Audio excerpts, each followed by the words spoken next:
problème est de savoir à quel niveau s'arrête ou commence la responsabilité. Au départ, il y a la collecte d'informations. Vous avez effectivement dans l'unité 8200 une immense sous-unité, division qui s'occupe de ce qu'on appelle la collecte ouverte, ce qui sont les télévisions, les radios, les journaux, des gens qui parlent bien sûr parfaitement l'arabe. Les réseaux sociaux. Voilà, qui suivent tout ça de très près et qui ont donc vu ce film, par exemple.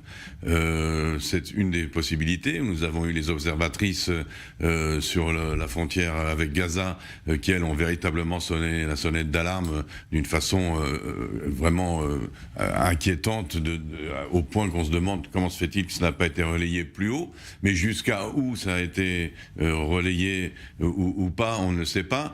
Il y a, après cette collecte, donc il y a le tri. On doit trier, car lorsque nous parlons d'informations, ce sont des millions d'informations par mois qui arrivent à 8200. Ça peut être des déplacements de fonds, des déplacements de personnes à travers le monde, ça peut être toutes sortes d'informations. Il y a donc un tri qui doit être effectué. Une fois que ce tri est effectué, ça passe aux analystes et aux experts. Toute information qui a été jugée digne d'analyse, donc est analysée. L'expert décide de porter ça plus haut dans l'échelon de l'intelligence militaire, jusqu'au chef de l'intelligence militaire si besoin est, lequel peut aussi passer ça au chef de l'état-major et même au Premier ministre du gouvernement si le sujet mérite cette attention.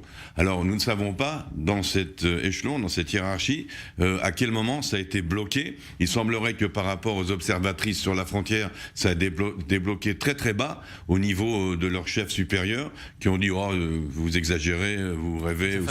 Voilà, vous fabulez. Donc ça a été stoppé assez vite. D'autres informations sembleraient avoir grimpé plus haut quand même dans la hiérarchie.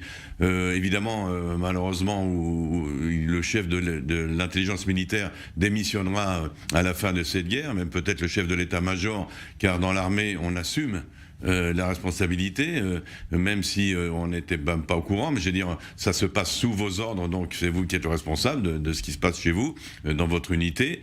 Reste à savoir maintenant quels sont les véritables coupables au niveau structurel de l'armée. À quel point quelqu'un a-t-il dit bah non, c'est pas possible. Je sais qu'on parle de misconception, je sais qu'on parle même de machisme, parce que les observatrices sont des femmes, les boss sont des hommes, bon, toutes sortes de choses. Mais une chose est quand même certaine, c'est que s'il y a 1 an, ou même 3 mois, vous savez quoi, s'il y a 3 mois, je vous disais, il va y avoir des milliers de terroristes du Hamas qui vont débarquer dans les villages d'Israël, tuer hommes, femmes et enfants, et même aller tenter de rejoindre la Judée-Samarie, vous trouverez que je fabule aussi. Oui, sauf que nous, on n'est pas des experts du renseignement, ni des soldats en charge de la protection des civils israéliens.